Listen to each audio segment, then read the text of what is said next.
ঢাকা ধামরাইয়ের ইসলামপুরে মহাসড়ক দখল করে অবৈধ কাঁচা বাজার, চরম ভোগান্তিতে জনসাধারণ। জাহিদ খান প্রতিবেদনে দেখুন বিস্তারিত। ঢাকা জেলার ধামরাই উপজেলার ইসলামপুর এলাকায় মহাসড়কের ওপর অবৈধভাবে গড়ে উঠেছে কাঁচাবাজার সহ বিভিন্ন দোকানপাট। এতে প্রতিদিনই যানবাহন চলাচলে মারাত্মক ব্যাঘাত ঘটছে এবং চরম দুর্ভোগ পোহাতে হচ্ছে সাধারণ মানুষকে। স্থানীয় সূত্রে জানা গেছে, দীর্ঘদিন ধরে মহাসড়কের দুই পাশে এবং কিছু অংশ দখল করে বসানো হয়েছে কাঁচা বাজার, ভ্রাম্যমাণ দোকান ও স্থায়ী দোকানপাট। সকাল থেকে রাত পর্যন্ত বাজার বসায় সড়কের বড় একটি অংশ দখল হয়ে থাকে। ফলে বাস, ট্রাক, মোটরসাইকেল সহ বিভিন্ন যানবাহন ধীর গতিতে চলতে বাধ্য হচ্ছে। অনেক সময় সৃষ্টি হচ্ছে তীব্র যানজট।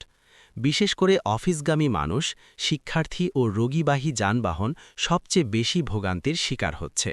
পথচারীদের নিরাপদে চলাচলের জন্য ফুটপাথ না থাকায় জীবনের ঝুঁকি নিয়ে মহাসড়ক দিয়েই চলতে হচ্ছে তাদের।